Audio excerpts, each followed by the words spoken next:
Hi everyone, and welcome along to the latest TII podcast. My name is Craig Dennett, and I'm joined by Rhys Cochrane and Ross Chalmers to discuss what was a very disappointing night, I think it's safe to say, for Rangers as we lost 2-0 away to Union St Gilloise. I think it's safe to say it wasn't the result we were expecting, but it was most certainly not the performance we were expecting. Really disappointing from Rangers tonight. We're just here to give our instant reaction. We'll be on for about 20 minutes live or so. Please contribute to the comments, and we'll try and include as many as we can as we get the reaction from the guys. Ross, coming to you first, just an instant reaction after the game. A bit of shock, I think, mate. I don't think any of us expected that level of performance. I think you always know in a two-legged tie in Europe it can kind of go any way. But I don't think any of us expected the performance of that. Really, really disappointing. Really difficult to watch at some stages, which is, that's I didn't expect that to be the case with the excitement coming into this season. So instant reaction is just pure disappointment, to be honest. It's a strange one. The only positive I can kind of take from this is the tie isn't dead. Now, of course, it's going to be very difficult, but I think there was opportunities there for USG to kill that tie, and they haven't. So I think that's the only kind of shining light I can take from this. But overall, very disappointing, mate. Terrible night. Yeah, Rhys, coming into the game, we didn't really know what to expect from. I'm just going to call him USG like Ross did there, so save me trying to butcher it the rest of the podcast. We didn't really know what to expect from them. Looking at the bookies' odds coming into the game, they were slight favourites, being at home. But you'd kind of imagine that in a tie like this, it was pretty much appeared to be a 50-50 tie. Obviously, they came out and they had a game plan. We came out and it didn't look like we knew what we were doing for some reason. We've played some really top teams in Europe last season and dominated games against them and absolutely ran over the top of them. But tonight, that performance was just, it wasn't symbolic of that at all, what we saw last season, was it? No, it certainly wasn't. I think I need to caveat it to the viewers. I never seen the first half. I was working and I seen the last 15 of the first half and then the entire second half. But I think we need to stop holding on to last season. I think, see, Dortmund and Leipzig, that's all good bringing it up, but what good is it this season? We're not performing at that level, and so far we look dreadful. We look boring.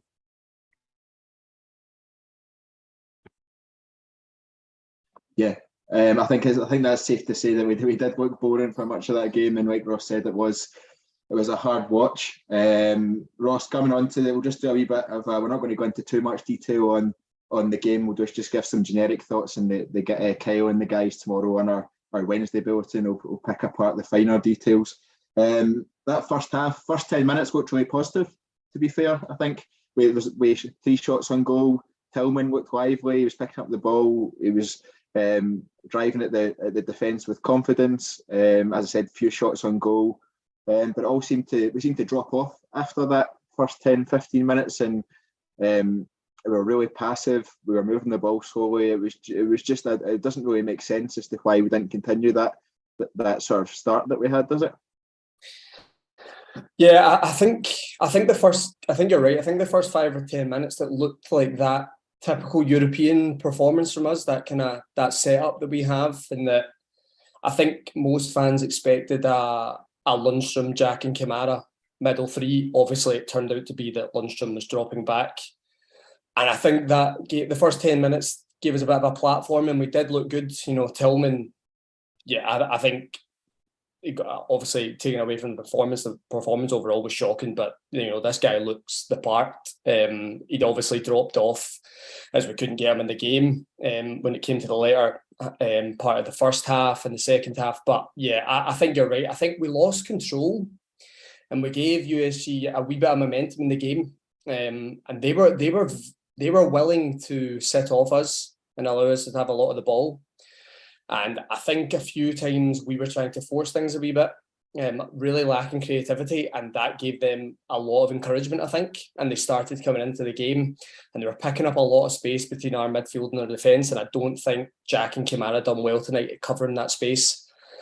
And I think that's where we suffered. I think we missed John Lundstram in there. I know what Giovanni Van Bronckhorst is trying to do with this back three, but I'm just not sure that Lundstram should be the guy in that back three anymore. I think we have enough if he wants to go with that system in Europe. So, yeah, I think you're right. I think we started well, very similar to Livy. I know the time was a bit different. Obviously, we started well at Livy. I know people will be like, we started well at Livy, we can see it in 5 minutes, but we did start well.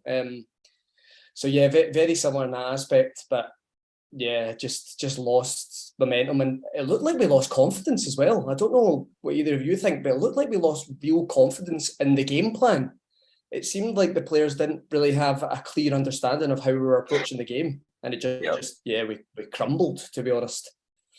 Yeah, no, I think that's a fair observation. Rhys, coming to you, Ross obviously spoke about Lundstram dropping into the back line there, almost playing like we did against Dortmund and Leipzig last year. It almost seemed like we gave USG too much respect. Obviously, they're a good team, but we really that was a game that we should be going into and attacking. We saw games like the pre-season final against Tottenham, where we opened up and we played it as though we were going toe to toe with them, and that was really what I was expecting tonight. Do you think Gio played it too safe and potentially overthought it? I don't even think he played it too safe, but I totally agree. I think we gave them too much respect. I think we thought they were going to be better than what they are. And to be honest with you, I think the tie's dead. I think we're out. But at the same time, at the start of the night, it was a tie that you thought 2-0 Rangers possibly was more likely than 2-0 Union. And we just set up too defensively. Totally agree with Ross. Towards the end, boys just didn't know what they were doing. They didn't have a confidence in it. You seen it in Goldson losing the ball about 5 yards into their own half, and you've got two centre backs trying to cover him because he's 10 yards off it and the boy's breaking through. McLaughlin done brilliantly to keep it at 2-0 with that one at least. But it's disappointing. It's same old story. Seen it again. Can I just say, I think Rhys makes a great point there with the Goldson, that pass that he tries to play. Kamara tried the same thing about 2 minutes before, and it looked like their heads dropped from that penalty. Now, we all know, we can discuss it, none of us are going to think it's a penalty, right? But sometimes you get unlucky in football, and I expect the players to lift themselves after that. And it looked like the players' heads dropped completely. It looked like they believed, well, we don't have a chance now in this game. And they were taking risks, weird risks. So I agree with Rhys there. That was worrying from Goldson. And I'm a massive fan of Goldson, but that one pass, it's just like there's no one covering you. And they really should have killed the tie there. Let's be honest. McLaughlin makes a good save. So yeah, it's worrying. Yeah, I have to agree. And Ross, we'll just come on to the goals now and start to speak about them. First goal was really disappointing the way we lost it. We got a wee bit of a warning sign, I think a minute or two before that.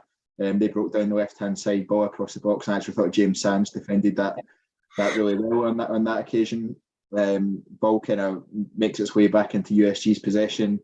It gets to the byline. I don't think Ryan Jack is strong enough at that point, and then Borna Barisic is definitely not. I think his performance was a real cause for concern tonight, and then it was compounded by a shot that looked effectively straight at John McLaughlin. I think it takes a wee bit of a touch off Connor Goldson that maybe some people haven't been able to see in the replays so far, and that's why people have been kind of jumping on John McLaughlin for that one. But I think it does take a wee bit of a touch. What was your view of that goal? It just seemed like terrible defending all round, didn't it? Yeah, I agree with everything you said there. I think Ryan Jack looked off it all night, to be honest with you. He doesn't really look fit, and that doesn't surprise me because he's not had a lot of minutes really in pre-season. He's been coming off at half-time and things like that. So they're clearly managing him. He didn't look fit tonight, Ryan Jack, and you're right. He doesn't make a real attempt to get that ball. So that's the first error. There's always multiple points of error on a goal. Borna worried me tonight with his. He had a real lack of awareness of danger tonight. There was times where USG were playing 1-2s and they were just flicking it in behind him, and he was really taking a while to react. And I felt that with the goal as well. He has no awareness that the fullback is behind him, and he jumps in, he pips the ball, and Borna is then panicked. He's panicked and he's just trying to get a foot on it, and unfortunately he's not made good enough contact. The boys did the shot, and like you said, I think when I first seen it, I think it's going to go back and forth with the Rangers fans at the moment. Would McGregor have saved that? When I first seen it, I felt she probably should be doing better there. But you're right, it does take a deflection from Goldson. So I'd like to take a wee bit off of McLaughlin, but still, right at him. Should he maybe be able to do a wee bit more of it? Probably. So yeah, it's just errors all around. It's a cheap goal, isn't it? It's cheap. You can always accept a goal when you're cut open, you're carved open, and you can hold your hands up. But I just didn't feel like that for that goal, and it was just a worse time for USG to get it, I felt, because the game was starting to turn, and it gave them real momentum. Yeah, Reece, it was just such a disappointing way to lose a goal, wasn't it? And last year we seemed, for the vast majority of the season, yes, there was the odd occasion where defensively we were a little bit weak, but in the vast majority of last season we were pretty strong defensively, particularly in Europe. This season so far, we've just been all over the shop. It was just really poor, wasn't it? Do you think so? I don't think we were strong at all in Europe last year. Do you remember the group stages? We get beat off Prague, we get beat twice off Lyon, we conceded 2 away to Dortmund, we conceded 2 at home to Dortmund, conceded to Leipzig. I don't think we kept many clean sheets. We get beat off Braga, beat off Red Star, I think. But we definitely conceded a lot. But the difference was we had creativity. See if we conceded 2, sorry, because we scored 4 at Dortmund away. It didn't matter. Seen it for years. Spartak Moscow away, 4-3. Games like that, like get high scoring games in Europe where we had creativity. But tonight, many long balls, did you see, just going up to nobody? Cholak was dug meat. Matondo looked miles off it. Tillman, I had a good 10 minutes, but other than that, was out the game. We didn't have a number 10, so that was just a gaping hole that they could sit back into. And we were sitting with a back 5. We just looked like it was pure hit and hope. Defensively, looked a bit oily shop. It looked as if you hit enough passes up and nobody's getting them, then you're going to chuck it. The likes of Goldson and that are going, well, what am I meant to do? And when you get into that mindset, 60 minutes in or so, if you're getting frustrated at not being able to put the ball forward, then when it's coming back, you're still in that pissed off frame of mind that you're going, do you know what, this isn't happening. And it's just going to create confusion at the back. But I totally agree. I think it was by no means the worst player in the park, but that's probably the worst half performance I've seen in 2 years or so. Yeah, Ross, I take Reece's point in terms of conceding goals last year, but it did actually feel during games that we were more solid in defence. We're obviously playing some high quality teams at that stage. But I completely agree on Reece's point around the creativity tonight. There was just absolutely nothing. Obviously, we've spoken about Borna, really disappointing performance from him again, and pretty worrying, I think. But James Tavernier, he seemed to actually be marked out of the game by their left winger. He just didn't seem to be able to find space or be able to get forward. And I think when we don't have that out ball, you can see how we struggle going forward. Yeah, I think we've seen this before. I think we all know how important James Tavernier is, but we see it more when he can't have an influence on the game, and they definitely done well in that. Every time Tavernier got the ball, their left wing back was up pressuring. There wasn't the same pressure on the right-hand side, if you noticed. They were more than happy for Borna to have a lot of the ball because they know that he's not going to be able to beat them. He's not really going to play a 1-2 and go for it again. His real strength is crossing from deep, and there was no opportunity to do that tonight. So they filtered us to the right, and it worked. I think, going on Reece's point, I think he makes a good point there with the frustration from the back line. And we can always look at it and look at the ball going across the back 3 and think, oh, they're not trying to do anything. But if they don't have anything in front of them, there's the lack of movement. What do you expect these guys to do? That there's nothing there.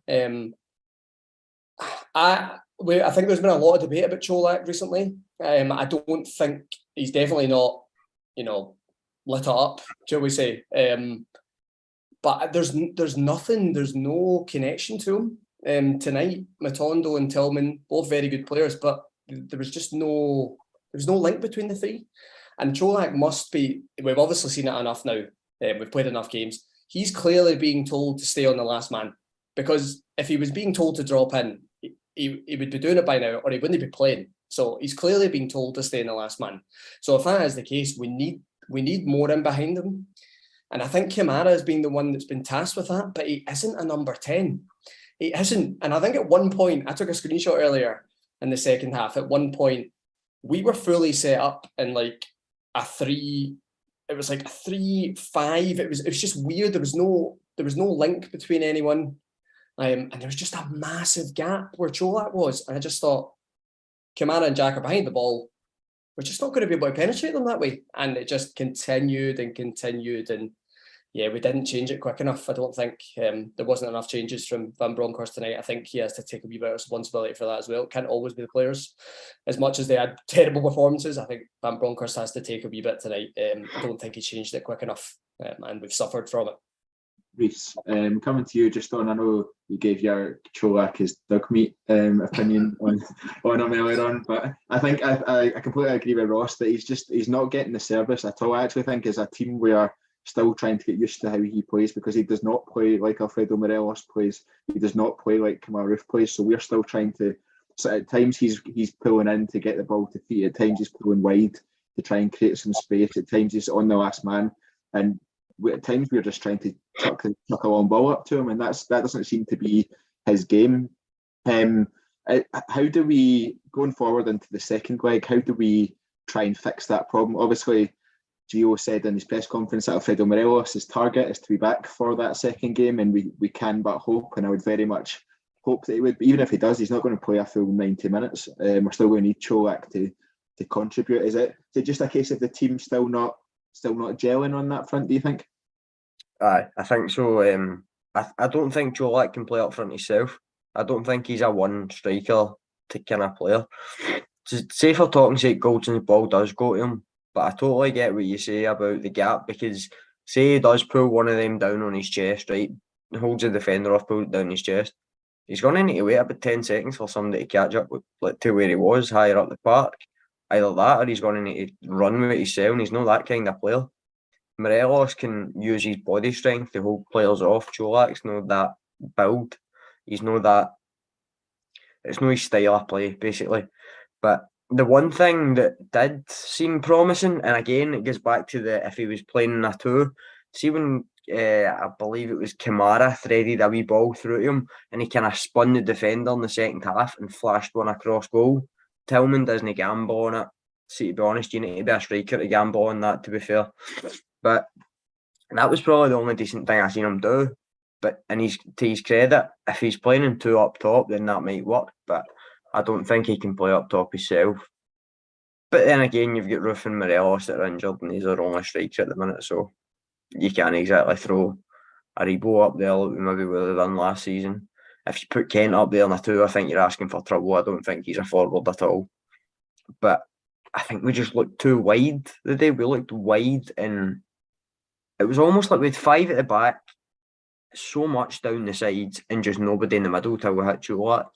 It looked like a defensive training drill where the attacking team start at the halfway line and they attack our goal, and if we win the ball back, we just lump it up to them, and then it go back to the halfway line and start again. Because it genuinely looked like that. It was hit and hope, but they were getting the ball every time at the halfway line and just attacking again. There was no movement up. There was no keeping the ball. It was just rotten, to be honest with you. Yeah, Ross. Looking at the second goal, the penalty that they got, I think just leading up to that stage, might even have been yourself that sent a message to our group chat saying we just need to see this out at 1-0. I think everyone was feeling that anyway, kind of subconsciously, probably actually consciously as well. But that penalty was just a bit of a sucker punch and symptomatic of our night. I don't know how Goldson can move his hand out the way. I think if it hits, I think Alex Ray had said if it hits his hand straight off the shot, then you can see why they would give it. But it hits off Sands, who's less than a yard away from him. It hits off Sands' back onto Goldson's hand.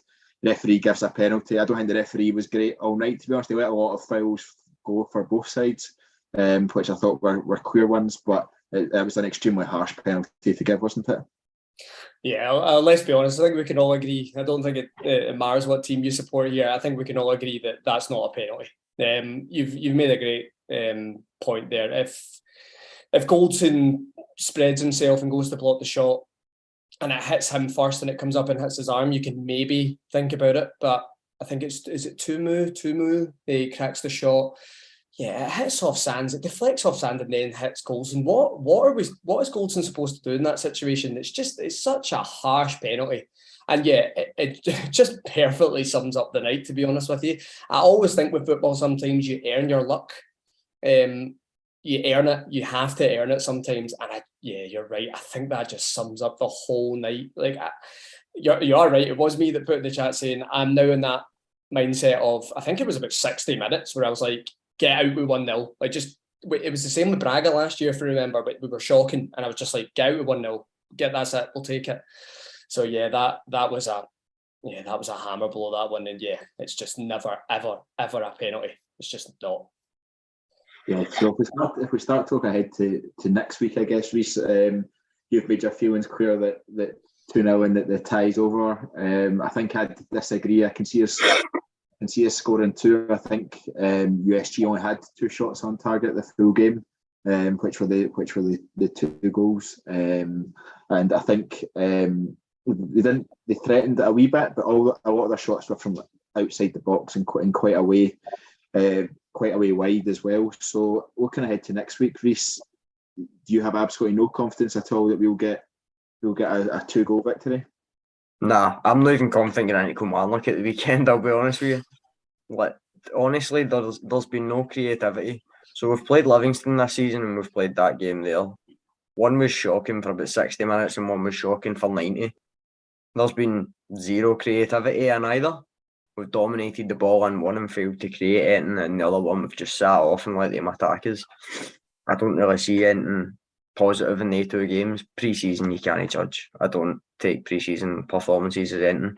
But tie's dead for me, and like Ross said, it's never a penalty. So for me, the 2-0 defeat itself isn't bad because it's probably a fair result on that game. But the manner in which it came is shocking. That's never a penalty. For a yard away, do you expect him to, like, while he's falling, pull his hand away or something? Like, put a bit of common sense in it, man. If he didn't think it was a penalty to begin with, then it's not after it. Yeah, Ross, I imagine you're a wee bit more optimistic than Rhys is in terms of next week, and hopefully you're more optimistic against Kilmarnock as well. Bruno70 says Gamble on Morelos and Kenton will spook them at Ibrox. Do you think the potential of Ryan Kent almost certainly coming back into the team, and even maybe Morelos for 15-20 minutes potentially will do enough to kind of give us that spark? I don't think their inclusion's enough, to be honest with you. I think the whole team has to perform better. I don't think bringing guys like Morelos and Kent back in is enough. And I don't think the atmosphere is enough either. I think we relied on that a lot last season, and that's great. It's great to have a home ground that people come and play in the fear, and that's great. But I don't think that's enough either. I think the team really has to raise it. Rhys makes a great point. It's 2 performances now that, let's be honest, the vast majority of them have been poor. They've been poor. I do have more confidence against Kilmarnock. I think we've got enough depth in the squad that guys can come in and potentially make an impact. But yeah, the performance levels are going to have to go right up. And we're probably going to need to use Kilmarnock as a bit of a confidence booster now. I think if we get through that game as like a 1-0 or a 2-1, people are going to go into the game on Tuesday night with a lot of anxiety. So we need to try and use this weekend as a real confidence booster. But I think we do have enough. I'm usually quite pessimistic, but yeah, I think we can turn it around. It'll be difficult, of course it is. It's Champions League qualifying, but I've got confidence we can turn it around. Yeah, it will be difficult. I don't think there's any doubt about that. A 1-goal deficit, you'd be fairly confident of us getting 2 at home, but we need to score 3 to go through.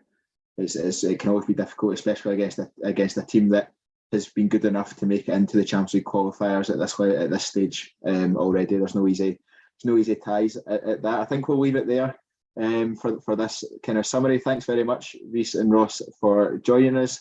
And thank you very much to everyone that's been watching and commenting.